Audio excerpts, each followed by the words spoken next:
Welcome to the channel. Today I'm jacking the gunsmith trade. I'm changing my AK from this to this. Let's get to it. Because of the length of this build, this video will be part 1 of 11 in this AK build series. Watch my other videos in this series to see how I installed each of these parts. Part 1. AK before and its features. AK after and its features. Why I chose the accessories I chose. Note, at no time during the making of this video was the firearm loaded. Use caution when handling any firearm. Okay, I've been wanting to upgrade my AK for a long time now. This AK is pretty basic. It does have a cleaning rod, the option to attach the bayonet, which is pretty cool.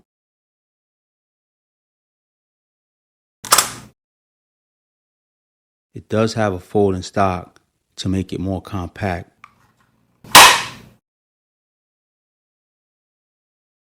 And iron sights.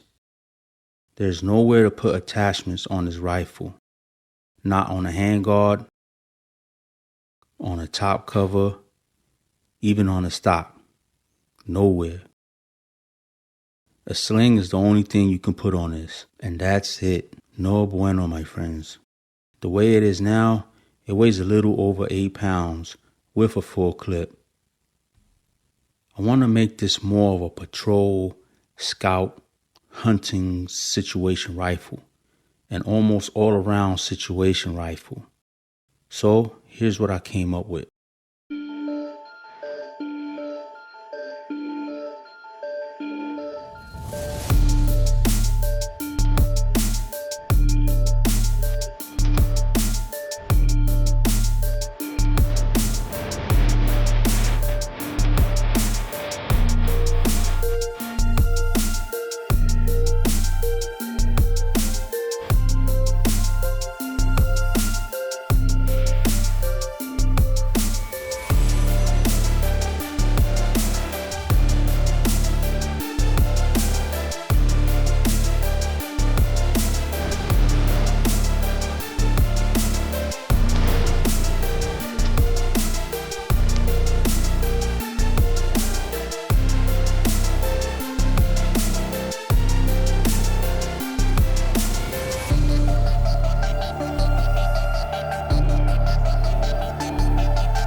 Okay, now let's go over some scenarios and why I set up my AK this way.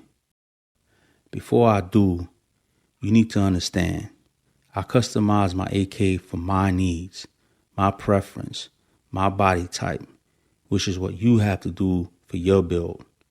Build your rifle to fit you, not just because it looks cool. It has to function with your body. You got long arms, short arms. Do you have a belly like I do? How's your vision? You have to consider these things on your build. In the process of figuring this out, I ordered and returned some of these parts several times before I found parts I was comfortable with or served what I needed. I even had to customize some of the parts because I just couldn't find what I wanted on the market. If you guys know where I can find parts I had to rigmarole, leave it down in the comments. I move things around here and there so many times just to get things where it will fit in a good spot. Build your weapon how you want it. Once you get it how you want it, take it all apart and put it back together using Loctite as you put it back together. You don't want parts you install coming off on you while you're shooting because of the vibrations. Not to mention, Loctite is expensive. You don't want to waste it because you thought you wanted something in a certain spot, then find out you have to move it later on. So with that being said, here's all the things I changed and added. The first and easiest thing I changed was the plastic hand grip. I changed it to a rubber grip. To me, a rubber grip just feels way better in the hand than a plastic grip. The next thing I changed was the furniture. I put on the Midwest Industry Alpha 10-inch M-LOK handguard. I went with this handguard because it lets you add attachments to it. The longer it was, the more accessories I can add to the rifle. It also goes with this next part I added, the Midwest Industry Alpha top rail cover. This cover lets you mount optics on it, and with the optics still attached, you can still lift up the cover to clean the rifle. Put it back down, and your optic chevron will still be at 0. Speaking of optics, I went with the primary Arms SLx 1X MicroPrism. I went with this mostly because of the etched-in reticle. During the day, the chevron is black in the optic. When I'm looking at a dark object or it gets dark out, I can light up the chevron green with a quick twist on the side of the optic to turn it on. If the battery ever dies, at least I'll still have a black chevron to use during the day. I zeroed it in at 25 yards. I also went with the primary Arms SLx 3X magnifier. This lets me see objects further away, like a scope. To hit a target 50 yards away, I just have to flip the magnifier over in front of the prism and position the chevron correctly. When I don't need it, just flip it back over out of the way. The next thing is the vertical folding grip by F.A.B. Defense. I like it because it really makes it more comfortable to hold a rifle. You push this button in and you can lock it in 7 different positions. It also acts as a little storage compartment. You unscrew the bottom and you can put in an extra battery or wrenches in it. Next to the vertical grip, I have the switch for the light. I went through several lights and found a laser light combo with a corded switch is a better option for me. This is because you can put the switch at an easy reach. In this position, I can turn it off and on with ease. You can also change between having a light on, a laser, or the laser and light together. Press and hold here on the switch to turn it on briefly. Press this side to keep it on.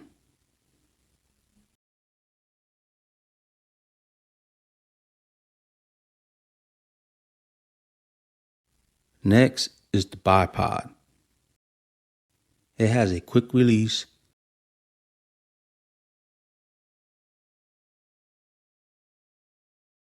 (360-degree rotation, a 30-degree tilt. The legs extend out from 7 to 10 inches and can be easily operated with one hand. Once it's set up, you can take a more accurate shot. I don't plan on leaving it on.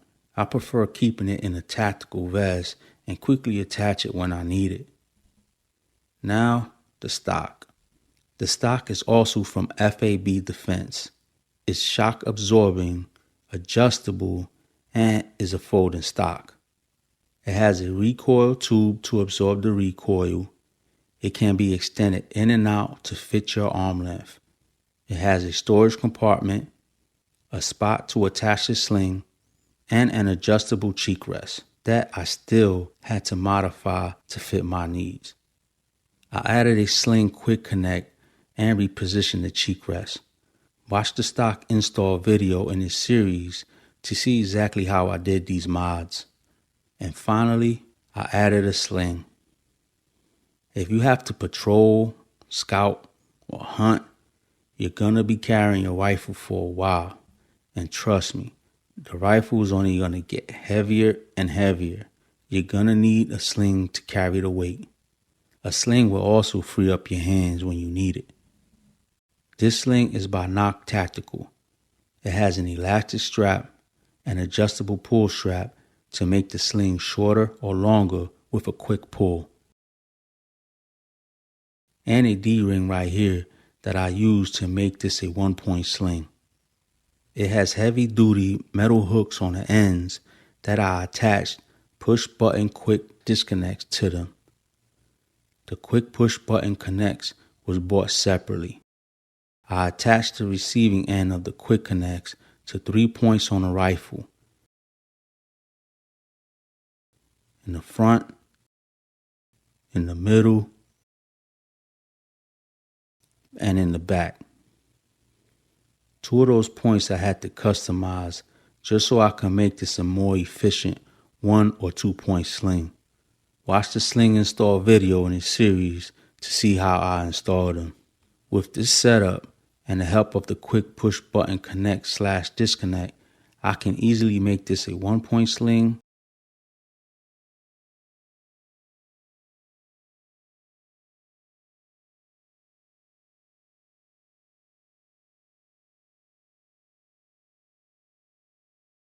or a 2 point sling.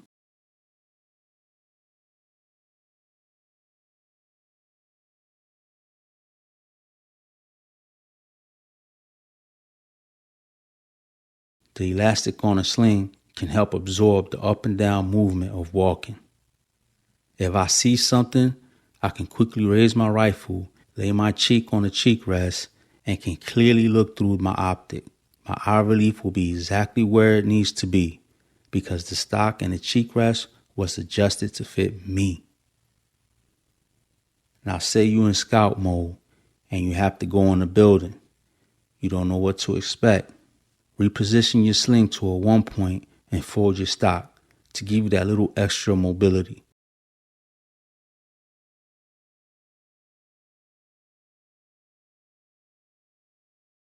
And I don't know, but to me, holding my rifle like this feels easier to maneuver. And with the laser turned on, how can you miss? If it gets dark, turn on the flashlight. Another feature I added for the sling is this elastic strap and 2 rubber bands. This is so I can strap the strap down to the rifle to keep it out of the way when I'm not using it. When I need it, I can pull on it and it'll release with ease. Okay, that's it for part 1 in this series. Stay tuned to my channel to see how I install each of these parts. I have a link below for each of the parts as well. Don't forget to hit that like button, the subscribe button, and tap that bell to get notified when I release the other parts in this series. Until next time, peace.